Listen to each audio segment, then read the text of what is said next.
രോഗത്തിന് ചികിത്സിക്കുക എന്നുള്ളത് മാത്രമല്ല, രോഗം വരാതെ ഇരിക്കാൻ നോക്കുക എന്നുള്ളത് വളരെ പ്രധാനപ്പെട്ട കാര്യമാണ്. അതിൻ്റെ ഭാഗമായിട്ടാണ് ഭക്ഷ്യസുരക്ഷാ വകുപ്പിൻ്റെ നടപടികൾ സ്ട്രെങ്തൻ ചെയ്യണം എന്നുള്ളത് നമ്മൾ കാണുന്നത്. അതിലൊരു വെള്ളവും ചേർക്കാൻ പാടില്ല, ഒരു മായവും ചേർക്കാൻ പാടില്ല.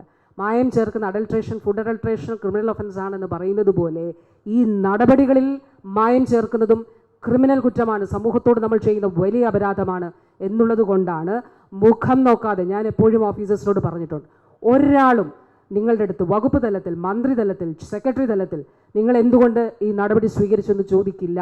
നിങ്ങൾ ചെയ്തത് ശരിയാണെങ്കിൽ, അതുകൊണ്ടാണ് നമ്മുടെ കയ്യിൽ പ്രൂഫ് ഉണ്ടല്ലോ, നമ്മൾ ചെയ്യുന്ന കാര്യങ്ങൾ തമ്മിൽ സംബന്ധിച്ച് തെളിവുണ്ടെങ്കിൽ, എന്തുകൊണ്ട് ഒരു സ്ഥാപനത്തിനെതിരെ അവർ തെറ്റ് ചെയ്തിട്ടുണ്ടെങ്കിൽ നടപടിയെടുത്തു എന്ന് ചോദിക്കില്ല. അത് ആ രീതിയിലുള്ള ഒരു സമ്മർദ്ദവും നിങ്ങൾക്കുണ്ടാകില്ല. ആ നിലയിൽ പ്രവർത്തിക്കുവാനുള്ള സ്വാതന്ത്ര്യം നിങ്ങൾക്കുണ്ടായിരിക്കും. പക്ഷെ ശരിയായ നിലയിൽ തന്നെ അത് നടക്കുന്നു എന്നുള്ളത് ഉറപ്പാക്കേണ്ടതായിട്ടുണ്ട്.